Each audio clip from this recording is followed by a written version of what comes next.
इधर लोग हैं, इनको मिलो, ये ऊपर देखते हैं आसमान पे, गरीबों को सुनते ही नहीं। गरीब लोग हैं, इनको घर दिया जाए, चाहे किराए पे दो, छोटा किराया 100 रुपया 50 रुपये, 50,000 रुपये देना है, 1 साल का किराया देना है। अब लड़का जो पैंट वैंट करता है वो बेचारा वही कमाता है, मेरे बस को तो है नहीं।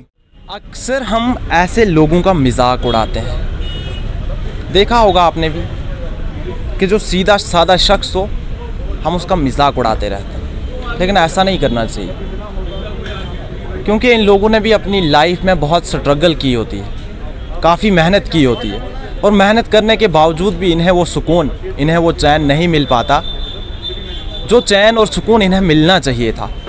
हमारे साथ मोहम्मद इस्माइल जी हैं, जो रियासी से उठ के जम्मू आते हैं। बचपन में ही माँ बाप का साया जो है वो सर से उठ जाता है, इनके पास कोई ज़मीन नहीं है, बेघर हैं, घर नहीं है रहने के लिए। तब से लेकर आज तक ये जम्मू में ही रह रहे हैं। हालांकि 2016 में इनके लिए घर भी सेक्शन किया जाता है, लेकिन आज 2021 है, अभी तक वो घर इन्हें नहीं मिले। इनकी कहानी क्या है, चलिए इन्हीं की ज़बानी सुनते हैं। मोहम्मद इस्माइल जी, कहाँ के रहने वाले हैं आप? मैं जैसे कि रियासी। जम्मू में कब आए हैं आप? जम्मू में आया था मैं 64 में जी। 65 मैं 65 में आया। उसके बाद आगे पीछे घूमता रहा, बिल्कुल। तो दोबारा मैं घूम घाम के 1980 में आया जी। 2080 अब 1980 में जम्मू आया, तो फिर 2080 से आके अब तक मैं रेंट पे हूँ। यहाँ पे क्या काम किया आपने आके जम्मू आके? मैं काम कर रहा हूँ, होटल लाइन में शुरू बचपन से लेकर अभी तक बड़े बड़े होटल में 5 स्टार होटल में काम किया। बॉम्बे में किया, कलकत्ता में किया, मद्रास में किया, बेंगलोर पूरा घूमा, गोवा। अब तक छोड़ो, अब जम्मू आ गया मैं। 1980 में जम्मू आया जी। तो यहाँ आते आते मतलब रेंट पे रह गया। पहले 85 में शादी की, 85 में फैमिली आई, 2-4 साल बाद में वहाँ की टेंशन हो गई इसको 2011 में। फिर मैंने उसको डॉक्टर राजदान मेरा वाकफ़ है, वहाँ नंबर मिलता है। मैं गया, उसको उसने देखा मेरे को, इस्माइल क्या बीबी बाहर निकलती नहीं कमरे से, अभी तक नहीं निकलती, अंदर ही है। 12 साल हो गए बाहर नहीं निकलती। फिर मैंने स्टोरी बताया, उन्हें दवाई दी, अब तो दवाई खा रही है, लेकिन होश अभी तक नहीं है उसको, जैसे है वैसे ही रहती है। तो मैं यही अपील किया गवर्नमेंट से, गवर्नर को लेटर लिखे मैंने, एडवाइज़र को मिला, उनको मिला, और लिख देते हैं कमिश्नर को, हाउसिंग वालों को, क्या करेंगे। आपने कहा कि 2016 में मकान सेक्शन हुए थे, ये कौन सी जगह में सेक्शन हुए थे? ये सुनवा है, ये भी। आपके साथ और भी कोई घर थे, और भी कोई लोग? हाँ जी। कितने लोग थे? 650 और भी है, मतलब टोटल 651 विद मी, जिनको घर सेक्शन हुए हैं लेकिन मिले नहीं। मिले नहीं। और भी बहुत है, लेकिन जिनका खाली वो लगा है। ये कौन सी स्कीम के तहत हुआ था? ये BSUP है, कोई बेसिक सर्विस अर्बन पुअर जी। तो मेरा लाभ है, मगर इन्होंने कुछ सोचा नहीं। आपके घर में कितने लोग हैं? हम 5 आदमी। बेटा है, एक बेटा है, वो बेटा बड़ा है 36 ईयर, मगर अभी तक उसको मैरिज, लड़की भी मैरिज के काबिल है, लेकिन है ही बेनिफिट नहीं है, तो क्या करेंगे मैंने, वो ऐसे ही है। अब वो सिलाई का काम करती है, बेटा पेंट करता है, मैं होटल में काम करता, रिटायर हो गया। अब मेरा कोई वो नहीं है होटल पे।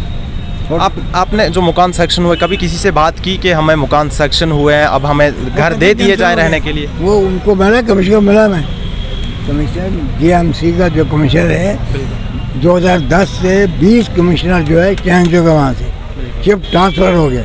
अब एक आता है, दूसरा आता है, तीसरा, जिनको मैं मिला हाँ हो जाएगा करके अभी तक वो नहीं हुआ।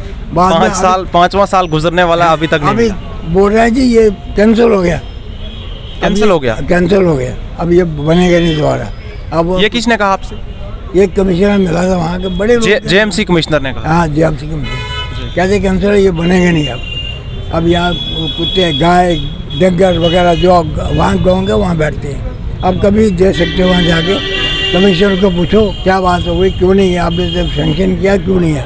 घर का गुजारा कैसे चलाते हैं? बस अब ये ऊपर वाले जानता है, बाकी जो रेंट किराया शराया घर का कैसे? 50,000 रुपये देना है, 1 साल का किराया देना है। अब लड़का जो पैंट वैंट करता है वो बेचारा वही कमाता है, मेरे बस को तो है नहीं। बाकी यहाँ है भद्रवा की 8-10 फैमिली हैं, जो मुझे जानते हैं वो मेरी मदद करते हैं। बिल्कुल। थोड़ा बहुत ईद के दिन कोई अच्छा त्यौहार है तब मेरे को बुलाते हैं, कोई 1000 को 2000 को 4000 कोई लोग गुजारा हो जाता है बड़ी मुश्किल से। बड़ी मुश्किल से। मगर क्या अपील क्या करना चाहोगे हमारे लेफ्टिनेंट गवर्नर मनोज सिन्हा साहब से, यही क्योंकि लोगों को काफ़ी उम्मीदें हैं उनसे कि वो काम करेंगे। हाँ, क्या कहना चाहेंगे? मैं तो 50 लेटर लिखे हैं लेकिन कोई जवाब नहीं आया। मैं यही बोल रहा हूँ चाहे जिनको जो गरीब लोग हैं इनको घर दिया जाए, चाहे किराए पे दो, छोटा किराया 100 रुपया 50 रुपये किराया। जब आप बंसुर वाले हैं, औका वाले हैं, कस्टमर वाले कमरे हैं, कई ज़मीनें खाली हैं। बिल्कुल। मगर है नहीं, सुनाई नहीं। 8000 लोग हैं, इनको मिलो, ये ऊपर देखते हैं आसमान पे, गरीबों को सुनते ही नहीं। मैं इसको फारूक खान को बोला 2 दिन बाद, कुछ बात करने और राजी नहीं है किसी से। उनसे मिले आप? मिला, वो क्या शर्मा है, ये बदना कर है, मगर ये बात करने को राजी नहीं है। वहाँ सिक्योरिटी पर जाओ तो वो बीमार है जी, वो है, ये है, मतलब मिलने का कभी अचानक के लिए तैयार नहीं। कभी मिल भी जाओ अचानक तो यही है। हाँ भाई लिखिए क्या है, तो इसको लिख दिया जाए। तो आपने स्कूल पढ़ा है कि कौन सी क्लास? नहीं पढ़ा, कुछ नहीं पढ़ा। अब मैंने यही सीखा है, चलते चलते सीख है। चलो जी, ये थे हमारे साथ मोहम्मद इस्माइल जी, जो रियासी से आए हैं और जम्मू में रह रहे हैं पिछले तकरीबन 30-40 साल से, लेकिन ना इनके पास घर है और ना ही ज़मीन है। एक घर इन्हें सेक्शन किया जाता है, 651 फैमिलीज़ हैं ये, इनको घर सेक्शन किए जाते हैं 2016 में, लेकिन अभी तक वो घर इनको मिले नहीं। और साफ़ तौर पर लेफ्टिनेंट गवर्नर मनोज सिन्हा साहब से ये गुजारिश की है कि बड़ी मुश्किल से घर चलता है, किराया 50,000 साल का है, वो जो देना है, जो पेंडिंग है, जो हमारे बस की बात नहीं है, क्योंकि मजदूरी करके इतना किराया भरना बहुत ही नामुमकिन सी बात है। इसलिए हमारी भी उनसे ये गुजारिश रहेगी कि इन लोगों को जो 2016 में घर सेक्शन किए गए हैं वो इन्हें दिए जाएं, ताकि ये लोग आराम से अपने कुंबे वालों के साथ, अपने घर वालों के साथ चैन की ज़िंदगी बसर कर सके। ऐसी मज़ीद अपडेट्स के लिए देखते रहिए लाजवाल न्यूज़। अपने मेज़बान को दीजिए इजाज़त।